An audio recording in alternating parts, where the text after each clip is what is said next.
이 시간 예배의 자리에 나오신 여러분을 축복합니다. 아멘. 오늘 저는 앞서 읽은 마태복음 22장 15절부터 22절까지의 본문으로 하나님의 것이라는 제목의 설교를 하려고 합니다. 전해지는 말씀 가운데 하나님의 은혜가 있기를 바랍니다. 아멘. 오늘 본문 17절에서 예수님께서는 가이사에게 세금을 바치는 것이 옳은 일인지 옳지 않은 일인지를 묻는 바리새인들의 제자들과 헤롯 당원들에게 가이사의 것은 가이사에게, 하나님의 것은 하나님께 바치라 라고 말씀하십니다. 그래서 어떤 이들은 이 본문을 근거로 해서 예수님께서도 가이사에게 세금을 바치는 것을 허용하셨다라고 해석하면서 나아가서 이 본문은 세상 권력에 대한 그리스도인의 인정과 복종을 명령하고 있다고 주장하기까지 합니다. 물론 그리스도인들은 로마서 13장 1절의 말씀처럼 각 사람은 위에 있는 권세들에게 복종하라. 권세는 하나님으로부터 나지 않음이 없나니 모든 권세는 다 하나님께서 정하신 바라 라는 본문과 베드로전서 2장 17절부터 18절 무사람을 공경하며 형제를 사랑하며 하나님을 두려워하며 왕을 존대하라. 사환들아 범사의 두려워함으로 주인들에게 순종하되 선하고 관용하는 자들에게만 아니라 또한 까다로운 자들에게도 그리하라 라는 본문에 따라서 세상의 권세를 인정합니다. 우리는 고린도전서 14장 33절에 나오는 말씀처럼 하나님은 무질서의 하나님이 아니시오 오직 화평의 하나님이시라 라고 믿는 사람들입니다. 그러므로 오늘날 대한민국에 사는 그리스도인이라면 마땅히 정해진 권세에 따르고 또 우리나라 세법에 따라서 적법하게 세금을 내면서 살아가는 것이 교회나 세상에나 덕이 되는 삶인 것은 분명합니다. 그리고 또한 오늘 본문에서 역시 문자적으로 예수님께서는 가이사의 것은 가이사에게 바치라 라고 하신 것으로 읽혀지고 있습니다. 하지만 만일 우리가 이 본문을 통해서 예수님께서 세금을 내는 것이 옳은 일이라고 말씀하셨다라고 해석한다면 우리는 이 본문에 대해서 중대한 오해를 하고 있는 것입니다. 우리는 지금 이 본문에서 펼쳐지고 있는 이 상황이 바리새인들과 헤롯 당원들이 예수님으로 하여금 말의 올무에 걸리게 하려고, 그러니까 세금을 내라고 대답해도 올무에 걸리고 세금을 내지 말라고 해도 올무에 걸리는 지금 이 상황으로 만들려고 세금을 내지 말아야 한다는 입장에 가까운 바리새인들과 그래도 세금을 내야 한다는 입장에 가까운 헤롯 당원들이 서로 입장 차이가 분명함에도 불구하고 오로지 예수님을 말의 올무에 걸려는 그 목적 아래 하나가 되어서 나온 상황이라는 것을 잊지 말아야 합니다. 그러니까 지금 이 본문에서 펼쳐지고 있는 상황은 바리새인의 제자들과 헤롯 당원들이, 바리새인들은 세금을 내지 말아야 한다라는 입장이고 또 헤롯 당원들은 세금을 내야 한다는 입장인데 이 둘이 서로 입장 차이가 분명함에도 불구하고 예수님을 말의 올무에 걸려고 서로 다른 입장이 그러니까 똑같이 나온 것입니다. 그래서 세금을 내야 합니까 말아야 합니까? 라고 묻고 있는 것입니다. 예수님을 말의 올무에 걸리게 하려고 그렇게 하고 있는 것입니다. 그러니까 지금 예수님의 상황은 어떠한 상황입니까? 세금을 내야 한다고 말해도 올무에 걸리고 세금을 내지 말아야 한다고 답을 해도 올무에 걸리는 상황에 지금 예수님께서 있다는 것을 우리가 잊지 말아야 한다는 것입니다. 지금 이 상황은 어쩔 수 없이 로마의 지배를 받는 입장에서 가이사에게 세금을 내고 있기는 하지만 유대인들의 마음속 깊은 곳에 세금 내는 행위 자체를 하나님에 대한 불신앙으로 여기고 있는 이 유대 민중의 심리를 거스르는 대답으로서 세금을 내야 한다라는 답이 될 것이고 또 한편으로는 세금을 내지 말아야 한다고 답을 해도 당시 유대 지역을 통치하고 있는 세상 권력인 로마와 가이사에 대해 도전적인 대답이 될 것이기 때문에 예수님께서는 지금 이 대답도 할 수 없고 저 대답도 할 수 없는 상황에 놓여 계신다는 것입니다. 그렇다면 대체 어떻게 이 대답에서 예수님께서 가이사의 것은 가이사에게라고 하셨다고 해서 우리가 예수님께서 세금을 내라고 하셨다라고 결론 지을 수가 있느냐는 것입니다. 그러니까 그렇게 결론 지을 수가 없는 대답이라는 것입니다. 이거는 우리가 만일 이 본문을 근거로 그래도 예수님께서 가이사의 것은 가이사에게라고 하셨으니까 세금 내라는 것이다 라고 해석한다면 우리는 예수님께서 올무에 걸리셨다라고 그렇게 답변하는 꼴밖에 되지 않는다는 것입니다. 우리가 만약에 그렇게 해석을 한다면 우리는 요한복음 8장에 나오는 음행한 여인에 대한 예수님의 답변에 대해서도 예수님께서 어떻게 답변하십니까? 음행한 여인을 데리고 오니까 예수님께서 어떻게 답변하십니까? 너희 중에 죄 없는 자가 먼저 돌로 치라라고 답변하시지 않습니까? 그렇다면 우리는 그 답변에 대해서도 그래도 예수님께서 돌로 치라고 하시긴 하셨다라고 그렇게 해석해야 한다는 것입니다. 예수님께 던져진 올무의 질문 중에 양대 산맥을 뽑으라면 바로 공관복음에 나오고 있는 오늘 본문과 함께 요한복음 8장의 내용을 다룰 수 있습니다. 어느 날 서기관들과 바리새인들이 예수님 앞에 음행 중에 잡힌 여인을 끌고 와서 이 여자가 간음하다가 현장에서 잡혔는데 모세는 율법에 이러한 여자를 돌로 치라 명하였거니와 선생은 어떻게 말하겠느냐라고 질문합니다. 이 질문에서 예수님께서는 오늘 본문과 똑같이 올무에 걸릴 위기에 빠져 계십니다. 어떤 올무입니까? 만일 돌로 치라고 하면 예수님께서 선포하시는 사랑과 용서의 가르침과는 모순되는 답변을 하는 꼴이 되고 맙니다.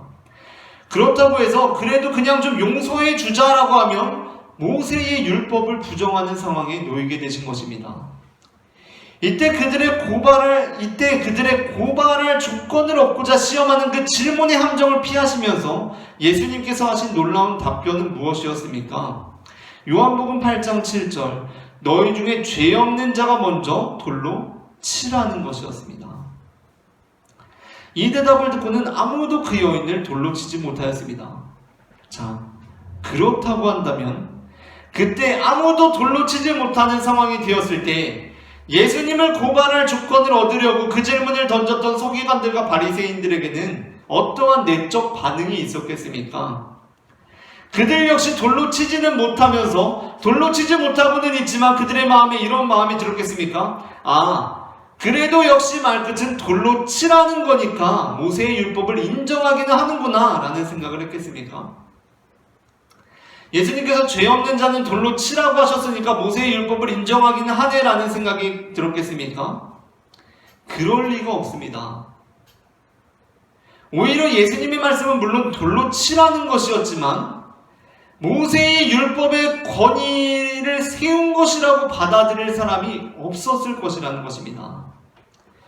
예수님께서는 이 상황에서 마른 모세의 율법에 따라 돌로 치라라고 말씀하시지만 너희 중에 죄 없는 자가 치라라고 말씀하심으로써 아무도 돌로 치지 못하는 상황을 만드시고 그들이 말로 쳐놓은 함정을 피하심과 동시에 음행 중에 잡힌 여인을 대해야 하는 우리의 태도에 대해서 위대한 가르침을 주신 것입니다. 그리고 오히려 서기관들과 바리새인들은 생각하면 할수록 뭔가 말로 책잡을 수는 없지만 그들에게 인상적으로 남게 될 해석이 무엇이었겠습니까? 오히려 역설적으로 예수님께서 돌로 치라고 하셨다고 해서 예수님께서 그래서 돌로 치라고 하셨어 라는 것이 아니라 예수님께서 돌로 치지 못하게 하셨다라는 것이 그들의 마음에 남게 될 거라는 것입니다. 오히려 모세의 율법을 따르지 않은 것 같은 불편함이 남게 된다는 것입니다. 오늘 본문 역시 마찬가지입니다. 예수님께서 물론 가이사의 것은 가이사에게 라고 말씀하십니다. 그런데 이 말씀을 듣고 당시 바리새인들의 제자들과 헤롯 당원들이 역시 예수님께서도 가이사의 것은 가이사에게라고 하시는 것을 보니까 가이사를 인정하시는구나, 세금을 내라고 하시는구나 라고 생각한 것이 아니라는 것입니다. 만일 이 말씀이 그렇게 노골적으로 받아들여질 만한 말씀이었다면 그것은 예수님께서 이미 그들이 쳐놓은 함정에 빠지는 꼴이 되고 말 것입니다.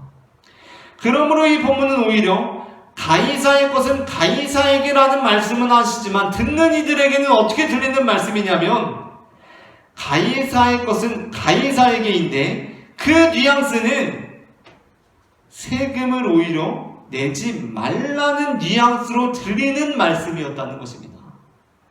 그러니까 예수님께서 너희 중에 죄 없는 자들을 돌로 치라라고 하셨을 때 말은 돌로 치라는 것이지만 아무도 돌로 칠 수 없을 거다라는 말씀이었던 것처럼 가이사의 것은 가이사에게 주라라고 말씀을 하시는데 그 말씀을 들을 때 그럼 세금을 내야 된다는 말씀이 아니라 세금을 내지 말라는 뉘앙스의 말씀으로 들린다는 것입니다.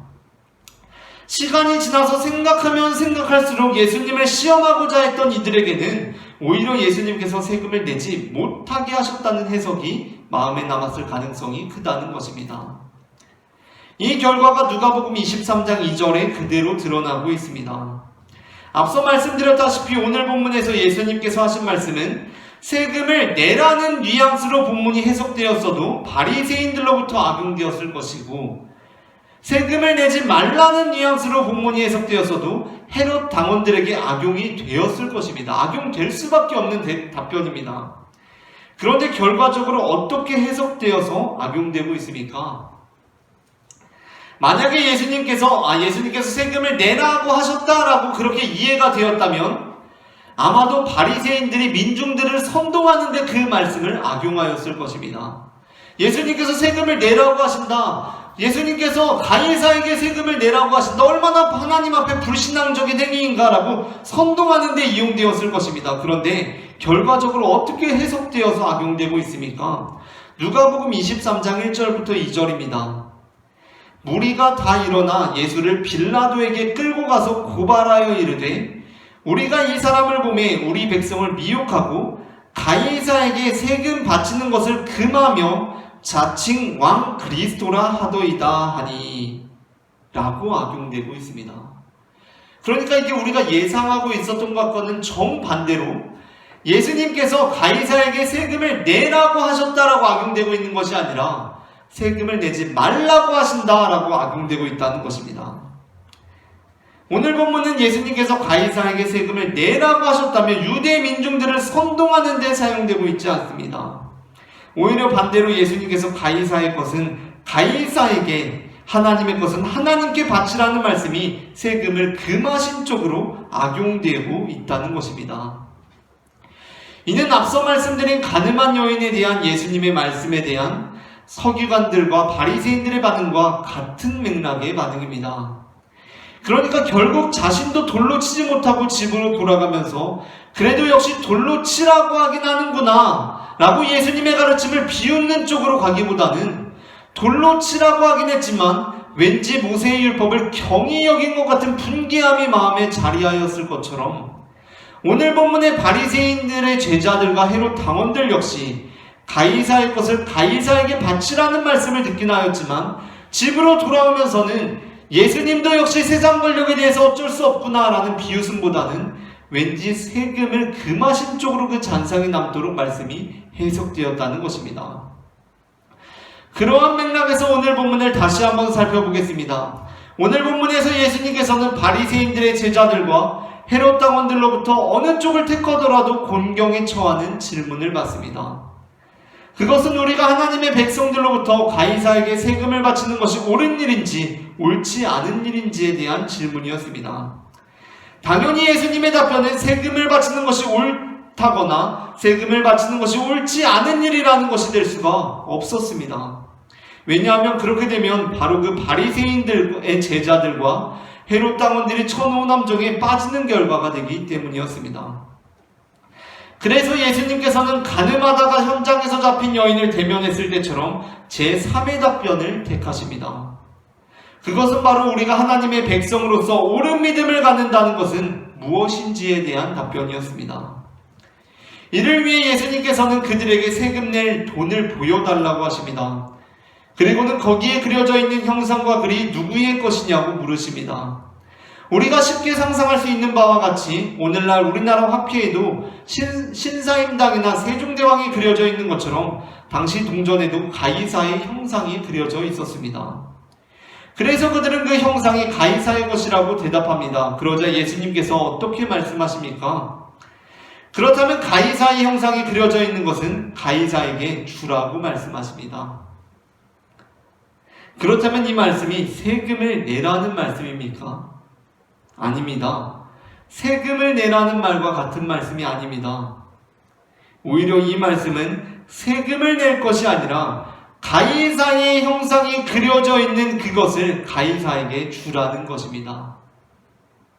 즉, 네가 가지고 있는 그 돈, 가이사의 형상이 그려져 있는 모든 것은 가이사에게 주라는 말씀이라는 것입니다. 이러한 말씀을 들을 때 우리는 굉장한 당혹감을 느끼게 됩니다. 왜냐하면 우리는 가이사의 형상이 그려져 있는 것을 가이사에게 다 주고 나면 우리에게는 아무것도 남아있지 않을 것 같기 때문입니다. 우리는 세금을 내더라도 그 억압과 착취의 식민지배 속에서 엄청난 세율의 세금을 내더라도 그래도 어느 정도의 돈은 내 수중에 남아있기를 바랍니다. 그래야만 그 가이사의 것으로 밥도 사먹고 옷도 사먹고 연애도 하고 여행도 다닐 수 있기 때문입니다. 예수님의 말씀대로 가이사의 것을 가이사에게 다 주고 난 우리의 모습은 어떤 모습입니까? 초라하기 그지없는 모습일 것입니다. 우리에게는 가이사의 것이 무척 중요합니다. 즉, 나의 존재를 지탱하고 있는 이 모든 획득물들과 소유물들 또는 부모로부터 물려받은 유전적이거나 배경적인 요소들이 우리에게는 너무나 중요하게 받아들여진다는 것입니다. 그 이유가 무엇입니까? 돈이 중요한 이유가 무엇입니까? 돈이 없는 내 모습이 초라하기 때문입니다. 나의 외모가 왜 중요합니까? 얼굴이라도 반반해야 연애도 하고 결혼도 할 수 있을 것이라고 생각되기 때문입니다. 영적으로도 마찬가지입니다. 우리는 하나님 앞에 나아갈 때 나의 존재를 지탱하고 있는 이 모든 획득물들과 소유물들 그리고 또는 부모로부터 물려받은 유전적이거나 배경적인 요소들을 잔뜩 짊어지고 나아가서 그 모든 것들로 하여금 하나님께 영광을 올려드리려고 하고 인정을 받으려고 합니다. 왜 그렇습니까? 그러한 모든 것들로 치장하지 않는 나의 모습이 하나님 앞에 죄인의 모습으로 서 있기 때문입니다. 그 모습이 너무나 견딜 수 없이 초라하게 느껴진다는 것입니다. 그러나 예수님께서는 우리가 가이사의 것을 가이사에게 다 주고 나서도 마치 우리에게 여전히 남아있는 것이 있는 것처럼 상정하시고 그 다음 말씀을 이어가십니다. 그 말씀이 무엇입니까? 가이사의 것은 가이사에게, 하나님의 것은 하나님께 바치라는 것이었습니다. 우리가 생각하기로는 가이사의 것을 가이사에게 주고 나면 우리는 아무것도 가진 것이 없는 보잘것없는 존재일 뿐이고 그렇게 지금 지장하고 있는 모든 소유물과 획득물들을 벗어버리고 부모로부터 물려받은 좋은 유전적이거나 배경적인 요소들을 제거하면 우리는 지극히 초라한 존재에 불과할 것 같은데 예수님께서는 가이사의 것은 가이사에게 주고 하나님의 것은 하나님께 바치라 라고 말씀하십니다. 그렇다면 우리는 이 본문에서 하나님의 것을 어떻게 이해할 수 있겠습니까? 그것은 곧 가이사의 것으로 상징되는 우리의 모든 획득물들과 소유물들 또는 부모로부터 물려받은 유전적이거나 배경적인 요소들과는 대비되는 우리의 존재, 바로 그 자체라는 것입니다. 우리의 삶은 이미 가이사의 것들로 치장되어 있습니다. 그리고 그 가이사의 것을 다 벗어버리게 되면 우리는 아주 초라해지고 말 것이라는 두려움에 사로잡혀 있습니다. 그러나 예수님께서는 가이사의 것을 가이사에게 주고 나서도 우리에게 남은 것은 하나님의 것이 남아있을 것이라고 말씀하십니다. 즉 하나님께서는 가이사의 것을 다 주어버리고 난 우리의 모습을 어떻게 부르고 계시냐면 바로 하나님의 것이라고 부르고 계신다는 것입니다. 물론 우리는 하나님 앞에 보잘것없는 죄인들로 서 있습니다. 우리가 그나마 그럴듯한 사람으로 보이는 것은 다 우리가 가이사의 것들로 조금이나마 치장을 하고 있기 때문입니다. 우리가 가진 것들을 제하고 나면 우리는 참 초라한 존재들일 뿐입니다. 우리의 그러한 모습을 창세기는 아담과 하와의 범죄를 통하여서 적나라하게 드러내고 있습니다. 그러나 우리가 잊지 말아야 할 것은 우리가 원래부터 그렇게 죄인이었던 것은 아니라는 것입니다. 그러니까 아주 우리의 본연의 모습이 죄인이었던 것은 아니라는 것입니다. 오히려 우리가 죄인이라는 것은 우리 본연의 얼굴에 우리의 힘으로는 벗을 수 없는 가면이 더 씌워진 것이라고 이해해야 할 것입니다. 그렇다면 우리의 본연의 형상은 무엇입니까? 창세기 1장 26절부터 27절에서 하나님께서 우리를 창조하시면서 하신 말씀입니다. 하나님이 이르시되 우리의 형상을 따라 우리의 모양대로 우리가 사람을 만들고 그들로 바다의 물고기와 하늘의 새와 가축과 온 땅과 땅에 기는 모든 것을 다스리게 하자 하시고 하나님이 자기 형상 곧 하나님의 형상대로 사람을 창조하시되 남자와 여자를 창조하시고 아멘. 우리 본연의 모습은 바로 하나님의 형상이었다라고 말씀하고 계십니다. 그러니까 지금 예수님께서는 로마의 지배 아래서 하나님의 백성으로서 가이사에게 세금을 내는 것이 옳은 일인지 내지 않는 것이 옳은 일인지를 이 너무나 난무한 질문을 하고 있는 바리새인의 제자들과 헤롯 당원들에게 그 질문에 대해 답을 하기보다는 우리가 비록 세상 권력을 가지고 있는 가이사에게 우리가 가지고 있는 것 없는 것 다 착취당하고 빼앗기며 살아가고 있지만 그럼에도 불구하고 하나님과의 관계 안에서 우리가 어떠한 믿음을 잃어버리지 않아야 하는지를 말씀하고 계신다는 것입니다. 우리는 이미 가이사에게 가이사의 것으로 살고 있고 가이사에게 가이사의 것을 다 내어주어야만 하는 삶을 살고 있는 사람들입니다. 그렇다고 해서 우리는 볼품없는 존재가 아니라 우리는 여전히 하나님의 것이라는 말씀이라는 것입니다. 사람은 성장하면서 인간관계에 변화를 겪게 됩니다. 그 변화는 비인격적인 관계에서 인격적인 관계로 넘어가기도 하고 인격적인 관계들이 비인격적인 관계로 틀어지기도 합니다. 여기서 비인격적인 관계라는 것은 조건들이 중요한 관계입니다. 예를 들어서 어떤 양부모가 한 아이를 입양하려고 합니다. 그렇다면 그 양부모는 아무나 입양하지 않을 것입니다. 여러 가지 조건들이 있을 것입니다. 그 아이의 건강 상태라든가 그 아이의 외모라든가 이런 것들이 양부모에게는 아이를 선택하는 중요한 요소로 작용할 것입니다. 이는 아직 그 관계가 비인격적인 관계임을 의미합니다. 그러나 그 비인격적인 관계는 세월이 흐름에 따라서 인격적인 관계로 접어들게 됩니다.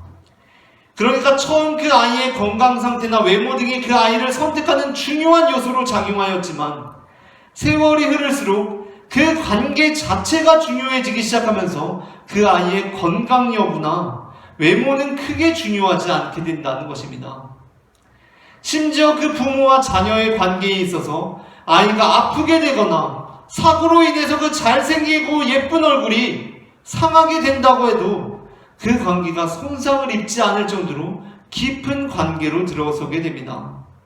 왜냐하면 이제 더 이상 그러한 아이의 존재, 외적인 요소들은 그 관계를 지탱하는 것이 아니라 그 존재 자체가 관계를 지탱하는 이유가 되기 때문입니다. 처음에는 남자친구의 좋은 직장이 마음에 들어서 연애를 시작합니다. 그렇게 많은 시간을 함께하던 중에 남자가 실직을 하게 되었습니다. 남자 역시 자신의 좋은 직장을 자신의 가장 내세울 만한 것이라고 여기고 있었고 여자친구가 자신의 직장에 굉장히 프라이드를 갖고 있는 것을 알고 있었기 때문에 자신의 실직 사실과 함께 지레 먼저 이별을 통보합니다. 여자 역시 실직 소식을 듣고 크게 놀라고 속상해합니다. 그러나 여자는 이제 단지 그가 좋은 직장을 잃었다는 이유로 그 남자와 헤어질 수는 없는 것입니다. 이제는 그 남자가 좋은 직장에 다니지 않더라도 상관이 없습니다. 왜냐하면 바로 그 사람 자체가 좋은 직장보다 더 중요해졌기 때문입니다. 자녀를 입양하고 그 관계가 인격적인 관계로 변화된 양부모의 마음이나 좋은 직장에 다닌다는 이유로 남자를 만났지만 그 관계가 인격적인 관계가 되고 나서 보이는 여자친구의 태도가 그러할 정도인데 우리를 직접 지으시고 우리를 친히 낳으신 하늘아버지의 마음은 어떻겠습니까? 우리가 이 세상살이를 하면서 가이사의 것을 가이사에게 다 내주어야만 하는 형편의 노역이 되었을지라도 그야말로 나라를 빼앗기고 내가 가진 재산을 다 착취당하고 잃어버리게 되는 상황이 놓이게 되었을지라도 우리 스스로 우리 자신이 너무나 초라하고 보잘것없이 느껴질지라도 하나님께서 우리를 어떠한 마음으로 바라보시겠습니까? 우리의 그 초라함으로 인하여서 우리에 대한 정이 뚝 떨어져 버리시겠습니까? 저는 오늘 본문에서 예수님께서 가이사의 형상을 지닌 가이사의 것을 가이사에게 다 내어주고 난 후에라도 우리에게 하나님의 것을 하나님께 바치라고 하신 본문에 주목하게 됩니다. 우리가 생각하기에 우리가 소유하고 있는 가이사의 형상을 지닌 것들, 나의 재물들, 나의 건강들 다 잃어버리고 나면 우리가 하나님께 드릴 것이라고는 하나도 남아있을 것 같지 않은데, 예수님께서는 그럼에도 불구하고 우리가 하나님께 드릴 하나님의 것이 남아있다라고 말씀하십니다. 이것이 바로 하나님께서 우리를 부르시는 음성이라는 것입니다. 우리는 우리 존재 자체로 하나님의 형상을 입은 존재들이라는 것입니다. 하나님께서는 우리가 가이사의 것을 가지고 있기에 우리를 자신의 백성으로 삼으신 것이 아닙니다. 우리가 사실은 죄인이지만 그 가이사의 것들로 보기 좋게 잘 치장하고 있기 때문에 우리를 사랑하고 계신 것이 아닙니다. 하나님께서는 우리 존재 자체가 하나님의 형상이기 때문에 그분의 백성으로 삼으신 것입니다. 그러므로 우리는 주님 앞에서 내가 돈이 없으면 하나님께서 나를 버리시지는 않을까? 내가 건강을 잃어버리면 나를 버리시지는 않을까? 내가 어떻게 아무것도 없이 주님 앞에 설 수가 있을까? 라고 두려워할 필요가 없다는 것입니다. 물론 우리는 죄인으로 주님 앞에 서 있습니다. 그러나 그것은 우리의 본연의 모습이 아니라는 것입니다. 우리는 그것이 우리의 본연의 모습이라 생각하지만 그렇지 않습니다. 이는 마치 너무 오랜 가면을 쓰고 있어서 그 가면이 우리의 진짜 얼굴인 줄 알고 그 위에 화장을 덧칠하며 살아가고 있는 것과 같습니다. 우리는 주님 앞에 화장을 지우고 설 수 없다고 생각합니다. 제 얼굴, 그 가면이 너무나 흉하기 때문입니다. 그러나 주님께서는 우리가 우리의 화장을 지우고 났을 때, 가이사의 것을 가이사에게 주어버렸을 때 우리는 흉한 얼굴로 서는 것이 아니라고 말씀하십니다. 주님께서는 우리가 여전히 하나님의 것이라고 말씀하신다는 것입니다. 에베소서 6장 9절은 우리에게 이렇게 말씀하고 있습니다. 상전들아 너희도 그들에게 이와 같이 하고 위협을 그치라. 이는 그들과 너희의 상전이 하늘에 계시고 그에게는 사람을 외모로 취하는 일이 없는 줄을 너희가 알미라. 아멘. 그리스도인은 말씀을 근거로 세상 권력에 복종하기는 하지만 또한 말씀을 근거로 세상 권력에 대하여 그에 합당한 태도를 주장하기도 하는 자들입니다. 그 이유는 우리의 상전이 되시는 하늘 아버지께서 우리를 외모로 취하시는 일이 없기 때문입니다. 우리가 두르고 있는, 우리가 치장하고 있는 가이사의 것들을 다 잃어버리게 되더라도 우리는 하나님의 것임을 기억하는 우리가 되기를 소망합니다. 하나님께서 우리를 창조하시던 그때부터 우리를 하나님의 형상으로 지으셨으며 그 형상이 있기에 그것은 바로 내 것이다 라고 하나님께서 말씀하여 주시기 때문입니다. 이처럼 하나님께서는 가이사의 것을 가이사에게 다 빼앗겨버린 영국의 노인 유대민족을 너희는 여전히 하나님의 것이다 라고 부르신 것처럼 가이사의 것을 가이사에게 다 내주어버린 우리일지라도 하나님의 형상으로 부르시며 우리를 그분의 백성으로 삼으시는 분임을 저는 마태복음 22장 15절부터 22절 말씀을 근거로 고백합니다. 오늘 전해진 말씀 가운데 하나님의 은혜가 임했기를 바랍니다.